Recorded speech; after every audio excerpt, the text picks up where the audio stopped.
What city are you watching from today? If this story moves you, subscribe for more stories about unbreakable courage and the heroes who refuse to give up. Afghanistan, FOB Shank, 2000. The sun beats down mercilessly on the dusty outpost. Sergeant David Thompson has been awake for 18 hours straight, but his hands remain steady as a surgeon's. At 28 years old, he's already a legend among the troops. They call him Eagle Eye, not just because of his incredible accuracy, but because nothing escapes his notice. David grew up in rural Montana, where his grandfather taught him to hunt from the age of 8. By 12, he could hit a moving target at 500 yards.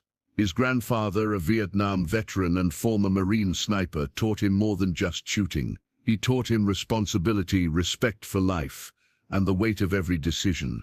Now David, his grandfather, would say quietly while they hunted in the Montana mountains, "What's the first rule? Never point your weapon at anything you don't intend to destroy," young David would recite. And the most important rule of all, taking a life, even an animal's life, is serious. It should never be done carelessly or for fun. Those lessons shaped David into the soldier he became. When September 11th happened, 18-year-old David walked into the Army recruiting station in Billings. He wanted to protect people, just like his grandfather had taught him. Now 10 years later, David lies prone on a rooftop, overlooking a Taliban compound. His spotter, Corporal Martinez, lies beside him with powerful binoculars. This is David's 47th confirmed kill in 3 deployments. But he's never thought of himself as a killer. He's a protector. Overwatch in position. I have visual contact on 3 enemy combatants in the compound courtyard. David speaks into his headset, his voice calm and professional. "Eagle Eye, this is command. Intelligence confirms these are high-value targets. You have green light to engage." David adjusts his scope for wind direction and distance. 800 meters. Not his longest shot, but the heat shimmer makes it challenging. He's taken longer shots in worse conditions. His personal record is 1,247 meters, a shot that saved an entire patrol from an ambush. He breathes in slowly, lets half the air out, holds it. His heartbeat slows. Time seems to stop. Everything he's trained for comes down to this moment. He squeezes the trigger with the same gentle pressure his grandfather taught him decades ago. The rifle kicks against his shoulder. Through his scope, he watches the target drop instantly. Clean kill. Target neutralized. Compound secured for ground assault. David reports with professional calm. "Outstanding work, Eagle Eye. Ground team is moving in. Return to base when area is clear."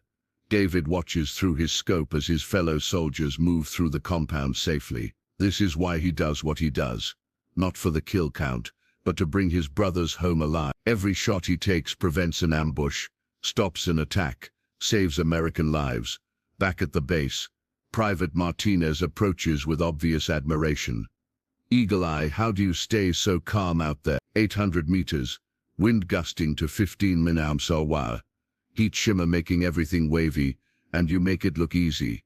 David looks up from cleaning his rifle. "Martinez, it's not about the shot. Every time I pull that trigger, I'm thinking about you, about Rodriguez, about every soldier in this compound. I'm thinking about your families back home. That's what keeps me steady." "But have you ever regretted taking a life?" Martinez asks quietly. David stops cleaning for a moment. "Every single one, Martinez. I don't enjoy this. Every person I've eliminated was someone's son, maybe someone's father. But I regret even more the shots I didn't take when Americans died because I hesitated. You know what keeps me awake at night? Not the shots I made, but the ones I couldn't make when good people died because of it." 3 days later, the mission that will change everything begins like any other. David's team receives orders for what appears to be a routine patrol. Investigate Taliban activity in a nearby village, gather intelligence, assess threat levels. The village appears too quiet as they approach. Afghan villages are usually bustling with activity during daylight hours. Children playing, adults conducting business. The absence of normal civilian activity often indicates residents have been warned to stay inside. Eagle Eye to patrol leader. David radios recommend extreme caution. Village appears to have been cleared of civilians. Copy, Eagle Eye. We're seeing the same thing, proceeding with heightened awareness. David's team establishes overwatch position on a low ridge overlooking the village. Through his scope, David begins systematic examination of the area, looking for anything that doesn't belong. In the third compound from the village center, he notices a window that reflects light as if there's glass or metal inside. Possible sniper position. Rodriguez, check the compound at 2 o'clock. Third building, second floor window. His spotter studies the area through his scope. I see it. Definite sniper hide. Movement in the village square catches David's attention. 2 men are working with shovels near a well, but their body language is wrong. Instead of relaxed posture of men doing maintenance, they're tense and constantly scanning for threats. Suspicious activity in village center. 2 individuals with digging implements. Behavior consistent with IED emplacement. Through his scope, David watches the men complete their work and quickly move away. He can see the outline of what appears to be a pressure plate IED designed to detonate when stepped on. Patrol leader, be advised we have confirmed IED in the village center. Do not approach the well area. Roger, Eagle Eye, can you provide precise location? David guides the patrol around the IED while maintaining overwatch on the suspected sniper position. For 30 minutes, everything seems under control. Then David sees movement in the window he's been watching. A rifle barrel extends slightly past the window frame, aimed directly at the patrol below. At the same moment he notices a figure on a rooftop across the village square, with what appears to be a remote detonator. Sniper in the compound. Northwest corner, second floor. David shouts into his radio while trying to acquire the target through his scope. The patrol is directly in the sniper's line of fire. David has maybe 3 seconds to prevent multiple casualties, but the target is partially concealed. The range is extreme, and civilian compounds surround the area. David faces an impossible choice. He can take the sniper shot, but it's not guaranteed given the target's concealment. Or he can try to hit the man with the detonator, an even more difficult shot, but might prevent the IED from detonating. He chooses the detonator, drawing on every skill developed over 8 years of combat. David aims for the figure on the rooftop and fires. The bullet impacts the building wall just inches from the target, forcing the man to take cover, but David can see he's missed. The detonator active. The explosion is beyond anything David has experienced. What appeared to be a single IED turns out to be a complex device. Multiple explosives daisy-chained together, designed to create a kill zone encompassing the entire village center. The blast wave is visible as it radiates outward, leveling buildings and throwing human bodies like ragdolls. David, positioned 400 meters away, feels the concussion as a physical blow. But the explosion destabilizes the ridge where David's team is positioned. The hillside begins to slide, tons of rock and debris cascading down. David tries to run, but the ground beneath his feet is shifting and collapsing. He feels himself falling, tumbling among loose rock and debris. Something strikes his back with tremendous force. He feels rather than hears his spine snap. Then something crushes his legs, and the world goes red with pain before darkness takes him. Medic. Medic. Eagle Eye is down. Multiple casualties. Martinez's voice cuts through the confusion. David drifts in and out of consciousness. Each time he awakens, he hopes it's been a nightmare, but the pain is too intense, too specific. His back feels broken. His legs. He can't feel his legs at all. Massive spinal trauma. Probable paralysis of lower extremity. Multiple fractures.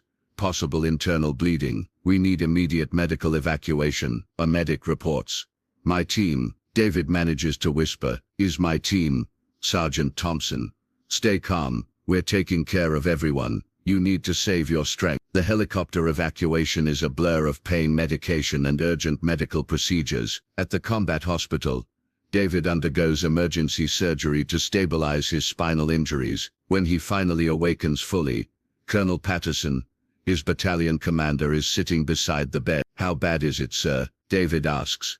Colonel Patterson leans forward. David, I'm not going to lie to you. The damage to your spinal cord is extensive. You're paralyzed from the waist down. The paralysis is permanent. David absorbs this information with the same calm he's shown in every crisis. My team, sir. Rodriguez is recovering. He'll be fine. Johnson has some injuries, but he'll make a full recovery. Brooks didn't make it, David. I'm sorry. The weight of losing Brooks, combined with his own life-changing injuries, threatens to crush David's spirit. Brooks was a young soldier who looked up to him, trusted his leadership. Walter Reed Medical Center. 6 months later, David sits in a wheelchair before a mirror, both legs amputated above the knee. A different person stares back at him. For months, David struggles with depression and a sense of lost identity. His entire sense of self was built around his physical capabilities as a soldier. Now he feels useless, unable to serve or protect anyone. Dr. Sarah Collins, his physical therapist, recognizes his struggle. David, you're still the same person. Your skills, your intelligence, your experience, none of that was in your legs. What good is any of that now? Snipers need stability, perfect body control. I'm useless. Are you absolutely sure about that? She shows him an article on her tablet about Paralympic shooting sports. There are competitions for wheelchair marksmen, athletes who compete at the highest levels. That's sports, doc. Target shooting, not real-world application. David, show me your hand. He raises them. Still steady, still strong. Your eyes, still sharp, still focused. Your mind, your training, your experience, your dedication to protecting others. David begins to understand her point, but resists the idea. It's not the same. You're still eagle-eyed, Dave. You just need to learn to fly from a different position. That conversation plants a seed. David begins working seriously with Dr. Collins, learning not just wheelchair mechanics, but the mindset necessary for adaptation. He meets other disabled veterans who have found new purpose, new ways to excel. Paralympic shooting becomes David's gateway back to himself. The modifications are significant. Different positions, specialized equipment, new stability technique, but the fundamentals remain the same. Breathing, sight alignment, trigger control, mental discipline. His first shots from a wheelchair are erratic. The frustration is intense, but muscle memory and years of experience gradually reassert themselves. Within weeks, David is shooting groups that rival his pre-injury capabilities. Virginia Beach Police Academy. 1 year later, David has been hired as a specialized firearms instructor. His combination of technical expertise and personal experience, with adaptation, makes him uniquely effective. Instructor Thompson, how can you shoot accurately from a wheelchair? Asks a police recruit. Officer Johnson, marksmanship doesn't come from the legs, it comes from the mind, the eyes and the heart. David responds. He demonstrates a perfect shot at 300 meters from his wheelchair. I've learned that adaptation is the most important skill any marksman can have. Weather changes, you adapt. Equipment changes, you adapt. My shooting platform changed, so I adapted. The principles don't change. David's reputation grows rapidly. His shooting abilities combined with his teaching skills make him valuable to the department's SWAT team for training and consultation. The test of his new role comes during a hostage crisis. An armed suspect has barricaded himself in an office building with multiple hostages. The suspect's position prevents traditional sniper deployment, but David identifies a solution, using his wheelchair as a stable platform from a parking garage. Eagle Eye, we have a hostage situation. Sniper on a building roof, 400 meters. Can you make the shot? SWAT Commander Peterson asks. Commander, I have the position. Clear shot on the suspect. Eagle Eye, you have green light. David sets up his specialized wheelchair shooting system. Through his scope, he watches the suspect pace near a window, occasionally visible, but never presenting a clear shot. For 45 minutes, David maintains position, waiting for the perfect moment. When it comes, David's shot is perfect. The bullet travels 400 meters in less than a second, striking the suspect and eliminating the threat. The hostages are rescued unharmed. Commander Peterson approaches afterward. Outstanding work, Thompson. That was textbook precision shooting.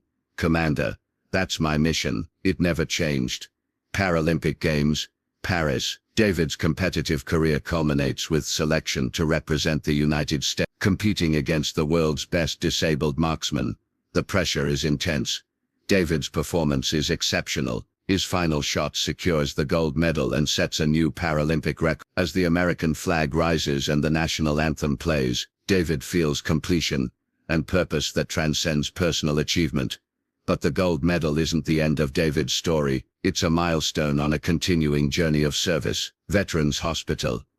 David volunteers weekly to visit newly injured soldiers. In room 27 he finds Marine Lance Corporal Stevens, who lost both legs to an IED just 3 weeks ago. Another counselor telling me everything's going to be okay. Stevens says bitterly, "Actually, Corporal, I'm here to tell you that everything's not going to be okay. Your life as you knew it is over. You'll never be the same person you were before." Stevens looks surprised by the honesty. "But that doesn't mean your life is over. It means you have to build a new life, develop a new identity. It's the hardest thing you'll ever do, but it's possible." David tells Stevens about his journey, the despair, the rehabilitation, the discovery of new purpose. He doesn't minimize the challenges, but provides proof that adaptation and success are possible. 2 months later, Stevens calls with news that he's been accepted into Paralympic training for swimming. The transformation, from despair to competitive athlete, exemplifies the potential in every wounded veteran, willing to fight for a new future.